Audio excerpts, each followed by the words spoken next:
El sol de la tarde caía sobre la exclusiva zona residencial de Las Lomas, en Ciudad de México. Josefina Fuentes contemplaba el jardín impecable de su mansión desde la ventana de su habitación. A sus 35 años, había conseguido la vida que muchos soñaban, casada con Juan Alcázar, uno de los empresarios más exitosos del país. Vivía rodeada de lujos y comodidades. Sin embargo, algo no encajaba en ese cuadro perfecto. Josefina observó su reflejo en el espejo. Su rostro, enmarcado por una melena negra y ondulada, mostraba signos de preocupación que el maquillaje caro no lograba disimular.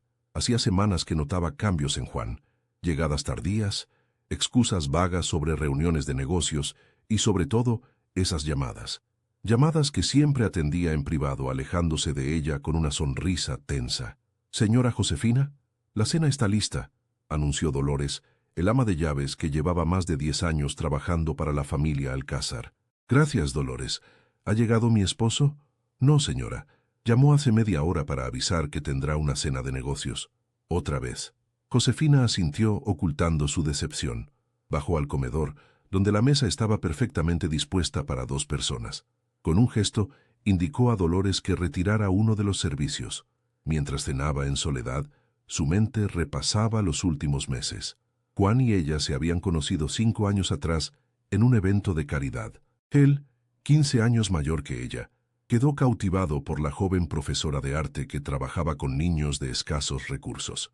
El cortejo fue intenso y rápido. En menos de un año, Josefina había dejado su modesto departamento y su trabajo para convertirse en la señora Alcázar. Al principio todo parecía un sueño.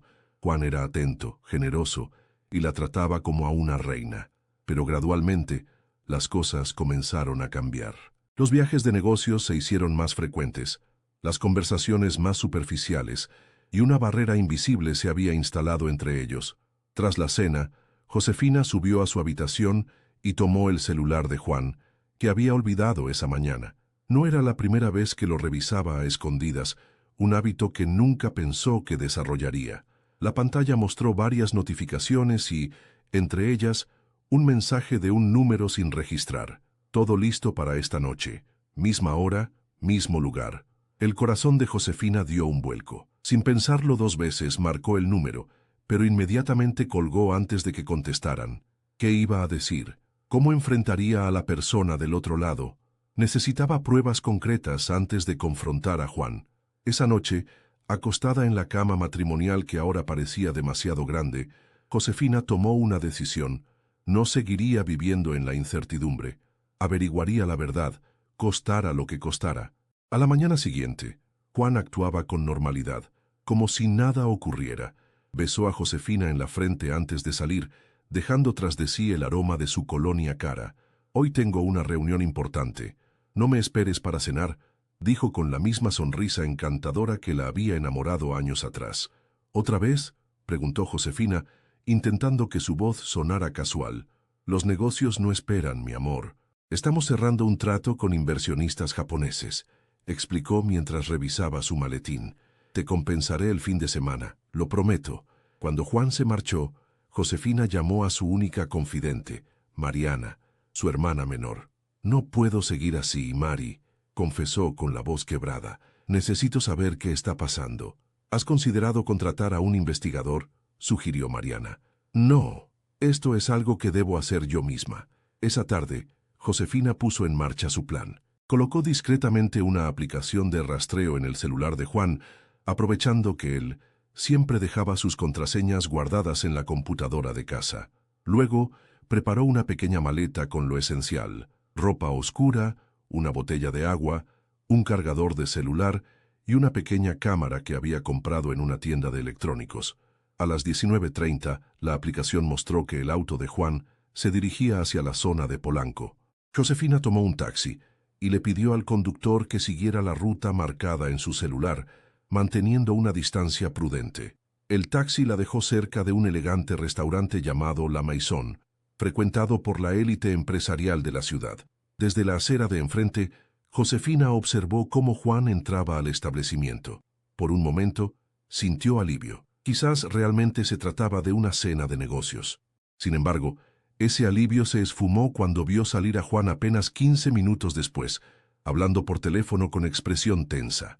Juan se dirigió a su Mercedes negro estacionado a una cuadra del restaurante.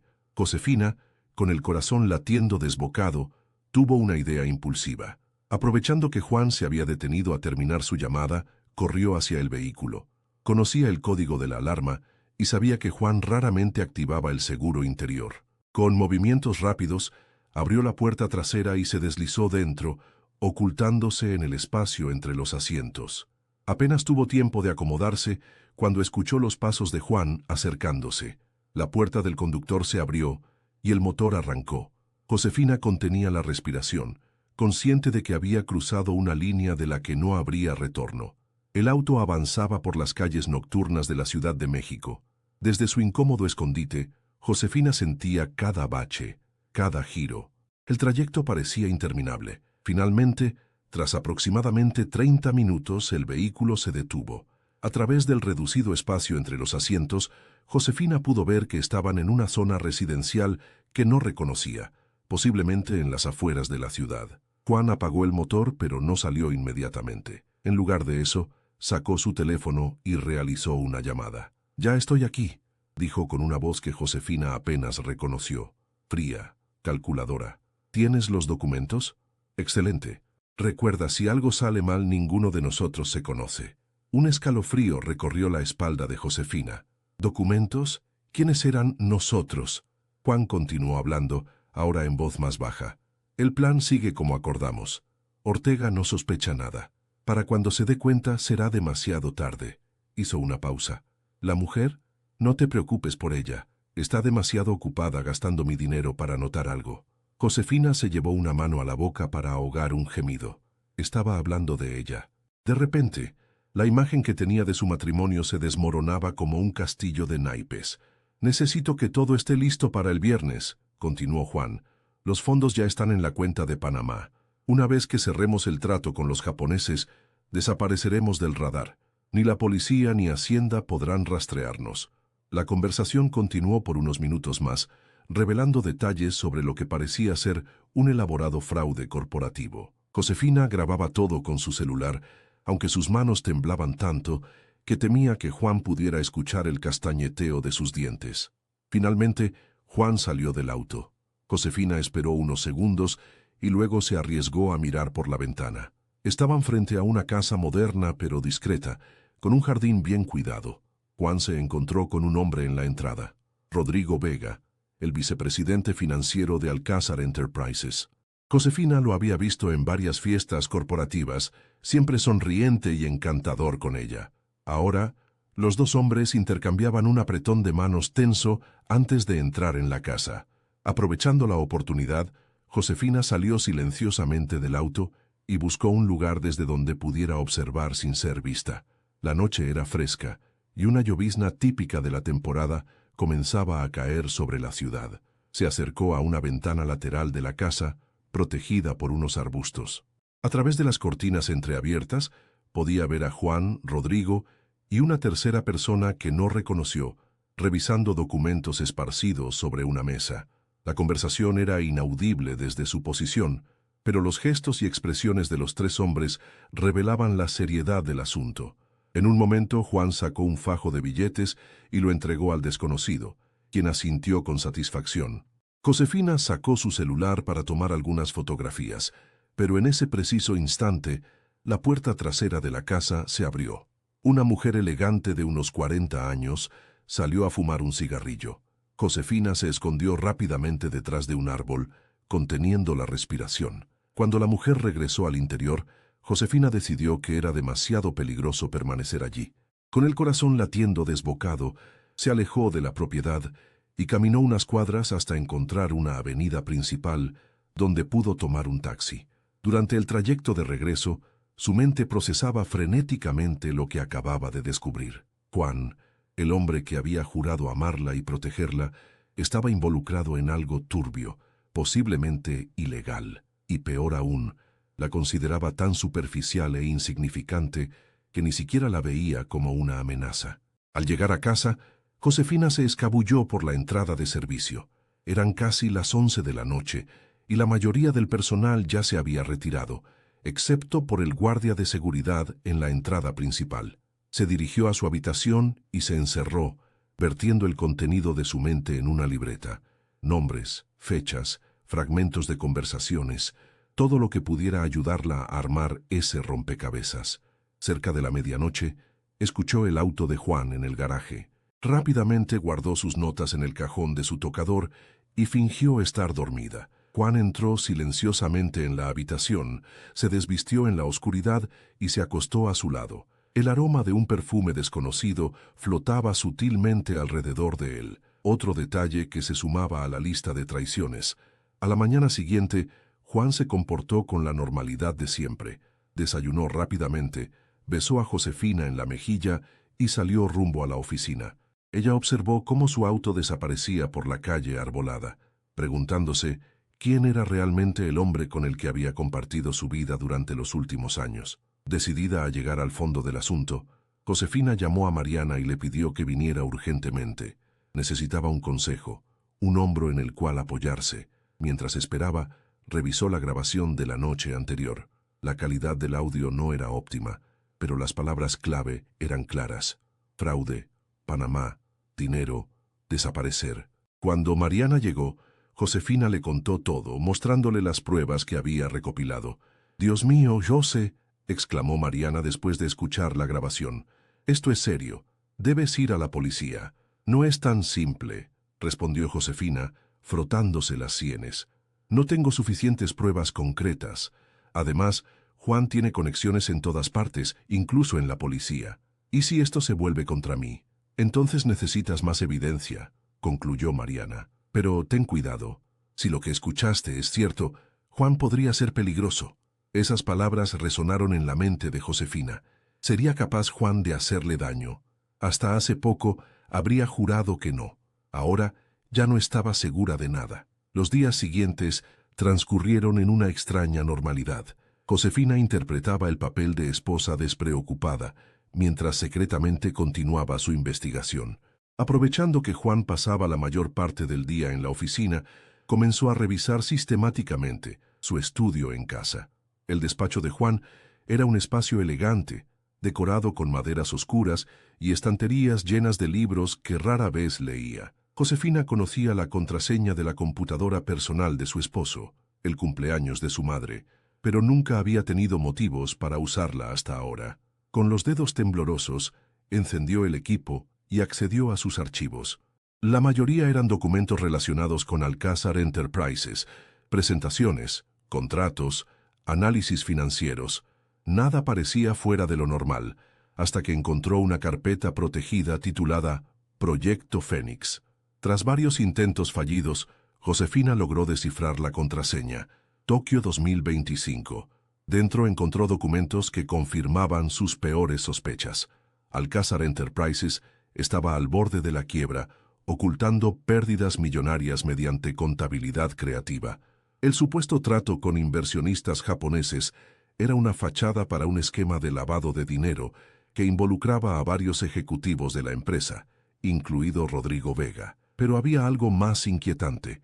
Entre los documentos, Josefina encontró un archivo con información sobre ella, copias de su identificación, pasaporte, incluso un poder notarial que supuestamente ella había firmado, otorgando a Juan control total sobre sus bienes personales. La firma era una falsificación hábil, pero definitivamente no era suya. Con manos temblorosas, Josefina copió los archivos más importantes en una memoria USB que siempre llevaba consigo. La magnitud de lo que estaba descubriendo la abrumaba. No solo se trataba de un fraude corporativo. Juan había manipulado su vida entera, posiblemente desde el principio. Esa tarde, decidió visitar a su antiguo jefe en la fundación donde trabajaba antes de casarse. El profesor Mendoza, un hombre de 70 años con décadas de experiencia en el mundo financiero, antes de dedicarse a la filantropía, la recibió con sincera alegría. «Josefina, qué sorpresa tan agradable. Hace tanto que no te veíamos por aquí», exclamó, invitándola a sentarse en su modesta oficina. «Necesito su consejo, profesor», dijo Josefina después de intercambiar algunas cortesías. «Es un asunto delicado». Con cuidado de no revelar demasiados detalles personales, Josefina le presentó la situación como un caso hipotético. Le mostró algunos de los documentos financieros, ocultando los nombres de las empresas y personas involucradas. El profesor Mendoza examinó los papeles con expresión grave, ajustándose las gafas mientras revisaba página tras página. Esto no es solo contabilidad creativa, Josefina. Estamos hablando de fraude a gran escala, dijo finalmente. Quien esté detrás de esto podría enfrentar años de prisión. ¿Estás segura de querer involucrarte? No tengo alternativa, respondió ella con determinación. ¿Qué me recomienda hacer? Necesitas asesoría legal especializada, aconsejó el profesor. Conozco a alguien, una exalumna mía que ahora trabaja en la Fiscalía Anticorrupción. Puedo contactarla si quieres. Josefina asintió, sintiendo un nudo en la garganta. Estaba cruzando un punto sin retorno. Esa noche, Juan llamó para avisar que llegaría tarde nuevamente. Josefina aprovechó para reunirse con Carmen Soto, la fiscal recomendada por el profesor Mendoza. Se encontraron en una cafetería discreta en el centro de la ciudad. Carmen, una mujer de expresión seria y mirada perspicaz, escuchó atentamente mientras Josefina relataba todo lo que había descubierto, mostrándole las pruebas recopiladas. Lo que tienes es suficiente para iniciar una investigación, confirmó Carmen después de examinar la documentación, pero necesitamos más para garantizar que el caso prospere. Estos hombres tienen recursos, influencias, se defenderán con todo. ¿Qué sugieres que haga?, preguntó Josefina. Por ahora, seguir recopilando información, pero con extrema cautela, respondió Carmen. Y sobre todo, no despertar sospechas. Si tu esposo descubre que lo estás investigando, podría ser peligroso. ¿Crees que él me haría daño? La pregunta quedó suspendida en el aire, cargada de miedo e incredulidad. Carmen la miró directamente a los ojos. En mi experiencia, cuando hay tanto en juego, las personas pueden hacer cosas que nunca imaginarías. Esas palabras persiguieron a Josefina durante el trayecto de regreso a casa. Al llegar, encontró el auto de Juan ya estacionado en el garaje. Respiró profundamente, preparándose para mantener la fachada de normalidad. Juan estaba en la sala, con una copa de whisky en la mano, revisando documentos esparcidos sobre la mesa de centro. ¿Dónde estabas?, preguntó sin levantar la vista.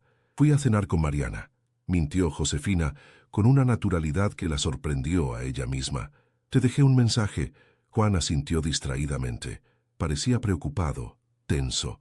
¿Problemas en el trabajo?, se atrevió a preguntar Josefina, sentándose frente a él. Nada que no pueda manejar, respondió Juan esbozando una sonrisa que no llegó a sus ojos. El trato con los japoneses se está complicando. Eso es todo. Josefina asintió comprensivamente, mientras su mente registraba cada detalle, cada gesto. El trato con los japoneses era la coartada para algo mucho más oscuro. Por cierto, añadió Juan, como si acabara de recordarlo, tendremos que viajar a Cancún este fin de semana. Necesito que estés presente en una cena con algunos inversionistas. Claro, me encantaría, respondió Josefina manteniendo el tono casual. Más tarde, sola en el baño, Josefina envió un mensaje a Carmen. Viaje a Cancún este fin de semana. Posible movimiento importante. La respuesta llegó casi de inmediato. Mantén los ojos abiertos, te conseguiré apoyo allá. Esa noche, acostada junto a Juan, Josefina permaneció despierta durante horas, escuchando su respiración regular. El hombre que dormía a su lado, el mismo que una vez había jurado protegerla, ahora representaba una amenaza. La ironía de la situación no escapaba a su comprensión. Mientras contemplaba el techo de la habitación, Josefina tomó una decisión. No sería una víctima más de Juan Alcázar. Lucharía con todas sus fuerzas para desenmascararlo, costara lo que costara. El aeropuerto internacional de Cancún bullía de actividad cuando Josefina y Juan aterrizaron el viernes por la tarde. El calor húmedo del Caribe mexicano los recibió al descender del avión privado que la empresa de Juan había dispuesto para el viaje. Durante el trayecto, Juan había estado inusualmente comunicativo, explicándole detalles sobre la supuesta cena con inversionistas japoneses. Josefina escuchaba atentamente, asintiendo en los momentos adecuados, mientras registraba mentalmente cada contradicción, cada detalle sospechoso. «Te encantará el resort», comentó Juan mientras un chofer privado los conducía desde el aeropuerto. «Tenemos una villa frente al mar, con acceso exclusivo a la playa». El resort era, efectivamente, impresionante.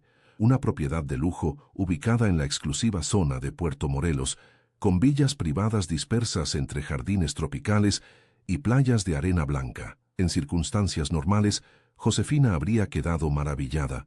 Ahora, sin embargo, veía todo a través del filtro de la sospecha. Apenas instalados en la villa, Juan recibió una llamada que atendió en la terraza. Desde el interior, Josefina podía observarlo gesticular mientras hablaba. Parecía agitado, ansioso. Cuando regresó, anunció que debía salir para ultimar algunos detalles de la cena. «¿Quieres que te acompañe?», ofreció Josefina intentando parecer casual. «No es necesario, amor», respondió Juan, besándola en la frente. «Aprovecha para descansar o disfrutar de la playa. Volveré en unas horas». Tan pronto como Juan se marchó, Josefina activó la aplicación de rastreo en su celular. El punto que representaba a su esposo se movía por la carretera costera, alejándose del resort. Rápidamente, envió un mensaje a Carmen con la ubicación. La respuesta fue inmediata. «Tenemos agentes en la zona. No te expongas innecesariamente. Manténnos informados de cualquier movimiento». Durante las siguientes horas, Josefina alternó entre vigilar el movimiento de Juan en la aplicación y prepararse para la cena. Se vistió con un elegante vestido negro que había traído específicamente para la ocasión, complementándolo con joyas discretas pero costosas, un regalo de Juan en su último aniversario. La ironía no se le escapaba. Juan regresó al atardecer, visiblemente más relajado. Se duchó y vistió con un traje a medida, preparándose para la supuesta cena de negocios. «Te ves hermosa», comentó al verla, con una sinceridad que casi la hizo dudar de sus sospechas. Casi. Un auto privado los recogió a las 8 en punto. Para sorpresa de Josefina, no se dirigieron a ningún restaurante del resort, sino a una mansión privada ubicada en una zona exclusiva a las afueras de Puerto Morelos. Durante el trayecto, Juan se mostró inusualmente callado, revisando constantemente su celular. La mansión era imponente, una estructura moderna de cristal y concreto con vista al mar Caribe. En la entrada, un hombre de traje los recibió con formalidad. No había signos de otros invitados, ni mucho menos de los supuestos japoneses. «¿Dónde están los demás?», preguntó Josefina mientras seguían al hombre por un pasillo iluminado con luces tenues. «Llegarán pronto», respondió Juan colocando una mano en su espalda baja, guiándola hacia un salón amplio con ventanales que daban a una piscina infinita. En el salón los esperaban Rodrigo Vega y la mujer que Josefina había visto en la casa de las afueras de Ciudad de México. Ahora podía verla claramente, elegante, de unos 40 años, con una expresión fría y calculadora. «Josefina, te presento a Isabel Ortega», dijo Juan. «Es nuestra socia en este proyecto». El apellido resonó en la mente de Josefina. Ortega, el mismo nombre que Juan había mencionado aquella noche en el auto. Ortega no sospecha nada. «Un placer conocerte al fin», dijo Isabel, estrechando su mano con una sonrisa que no alcanzó sus ojos. «Juan habla mucho de ti». La conversación inicial fue tensa, centrada en generalidades. No había señales de los supuestos inversionistas japoneses. Después de unos minutos, un mayordomo sirvió champán. Josefina fingió beber, manteniendo todos sus sentidos alerta.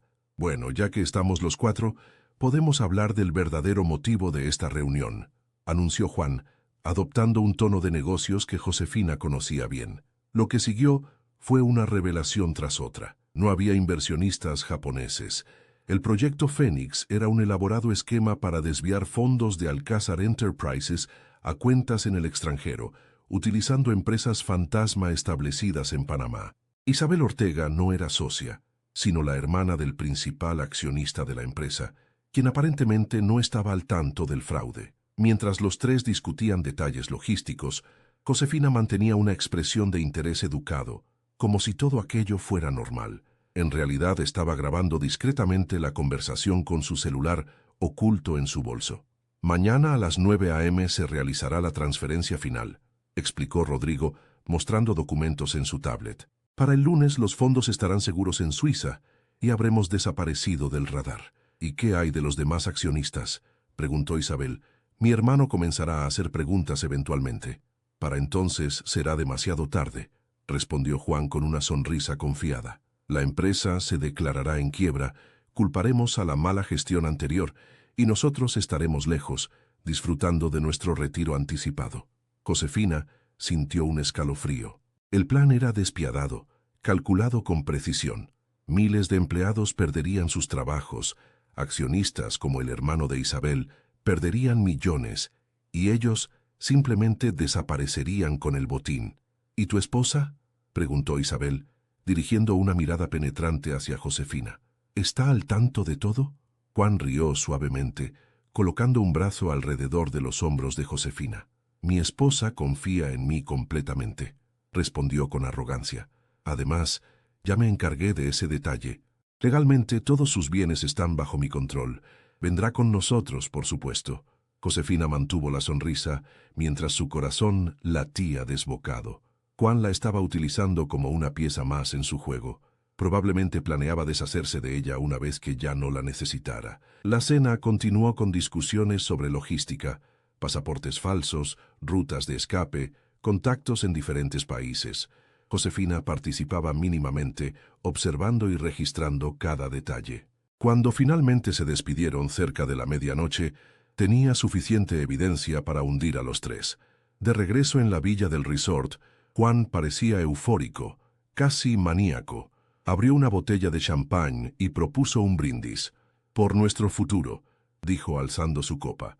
Una nueva vida nos espera. Josefina sonrió, chocando su copa contra la de él. Por nuestro futuro, repitió, preguntándose si Juan podía ver el desprecio en sus ojos.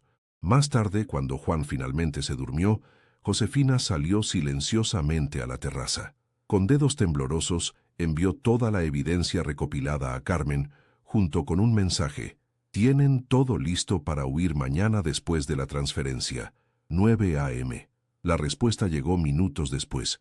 Recibido. Quédate donde estás. Los agentes intervendrán a primera hora. Josefina contempló el mar en la oscuridad, sintiendo una extraña calma. Había arriesgado todo para descubrir la verdad, y ahora solo quedaba esperar. El amanecer llegó con una belleza brutal. Rayos dorados iluminaron la habitación, mientras Josefina fingía dormir. Juan se levantó temprano, visiblemente ansioso. Lo observó a través de pestañas entrecerradas, mientras él revisaba obsesivamente su celular, mirando la hora cada pocos minutos. A las 8:30 a.m., Juan recibió una llamada. «Todo en orden», dijo, hablando en voz baja. «Nos vemos allí en media hora». Se vistió rápidamente con ropa casual pero elegante, perfecta para un hombre de negocios en vacaciones. Nada que levantara sospechas. «Josefina», la llamó suavemente, sentándose al borde de la cama. «Despierta, cariño. Tengo que salir por unas horas. Asuntos de último momento». Ella se incorporó fingiendo somnolencia. «¿Quieres que te acompañe?», preguntó, sabiendo perfectamente cuál sería la respuesta. «No es necesario», respondió Juan besándola en la frente. «Son solo detalles técnicos aburridos. Volveré antes del mediodía y pasaremos el resto del día en la playa, ¿te parece?». Josefina asintió, observando cómo Juan recogía su maletín y salía de la villa. A través de la ventana, lo vio subir a un auto que lo esperaba en la entrada. Tan pronto como el vehículo desapareció, Josefina saltó de la cama y se vistió apresuradamente. Su teléfono vibró con un mensaje de Carmen. «Operativo en marcha. Mantente en la villa. Agentes de civil vigilando el perímetro». Durante la siguiente hora, Josefina permaneció en la terraza, alternando entre mirar el mar y revisar compulsivamente su celular. La aplicación de rastreo mostraba que Juan se había detenido en una propiedad cerca de la costa, aproximadamente a 10 kilómetros del resort. A las 9:15 a.m. recibió otro mensaje de Carmen. «Intervención iniciada. Quédate donde estás hasta que te contactemos». El tiempo parecía haberse detenido. Cada minuto se sentía como una hora. Finalmente, a las 10:30 a.m., su teléfono sonó. Era Carmen. «Los tenemos», anunció sin preámbulos. Juan Alcázar, Rodrigo Vega e Isabel Ortega han sido detenidos cuando intentaban realizar la transferencia final. Encontramos toda la documentación, incluidos los pasaportes falsos que planeaban utilizar para huir. Josefina cerró los ojos, sintiendo cómo un peso enorme se levantaba de sus hombros. «¿Qué pasará ahora?», preguntó con voz temblorosa. «Un agente irá a recogerte para tomar tu declaración formal», explicó Carmen. Este es un caso de alto perfil, Josefina. La evidencia que proporcionaste ha sido crucial. Sin ti, nunca hubiéramos podido detenerlos a tiempo. 2 horas más tarde, Josefina se encontraba en una oficina de la Fiscalía en Cancún, relatando su historia desde el principio. Las sospechas iniciales, la noche en el auto, los documentos encontrados, la falsa cena de negocios.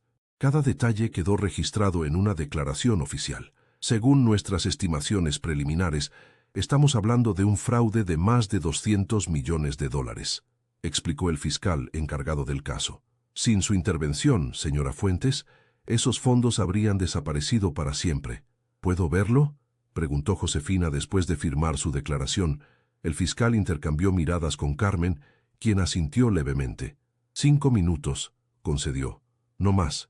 Lo condujeron a una sala de interrogatorios donde Juan aguardaba, esposado y con expresión derrotada. Al verla entrar, sus ojos se abrieron con sorpresa. Luego se entrecerraron con furia. Tú, siseó. Fuiste tú. Josefina se mantuvo en silencio, observando al hombre que había amado, al hombre que había planeado utilizarla y luego, probablemente, deshacerse de ella. ¿Por qué, Juan?, preguntó finalmente. ¿Todo fue mentira desde el principio? Por un momento, pareció que Juan no respondería. Luego una sonrisa amarga apareció en su rostro. No todo, dijo con voz cansada. Al principio realmente me enamoré de ti. Eras diferente, auténtica. Pero los negocios son negocios, Josefina, y tú nunca fuiste más que un activo conveniente. Las palabras dolían, pero ya no podían herirla como antes. Josefina asintió levemente, aceptando la verdad que había sospechado durante semanas. Adiós, Juan, dijo simplemente, dándose la vuelta para salir. Arruinaste todo, gritó él cuando ella alcanzaba la puerta. Lo teníamos todo planeado. Eras una don nadie antes de mí. Josefina se detuvo, pero no se volvió. Te equivocas, respondió con voz clara. Nunca fui una don nadie. Solo te permití hacerme creer que lo era. Los días siguientes transcurrieron en un torbellino de declaraciones, entrevistas con abogados y visitas a notarías para recuperar el control de sus bienes. El caso había estallado en los medios nacionales.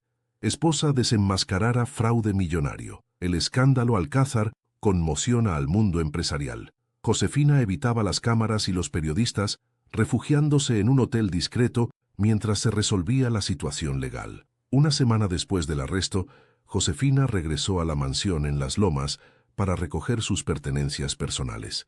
La propiedad había sido asegurada como parte de la investigación, pero le permitieron entrar bajo supervisión. Dolores, el ama de llaves, la recibió con lágrimas en los ojos.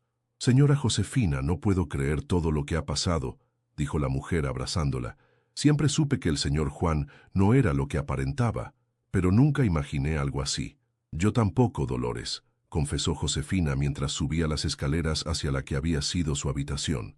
Mientras empacaba sus cosas, encontró la foto de su boda, enmarcada en plata sobre la cómoda.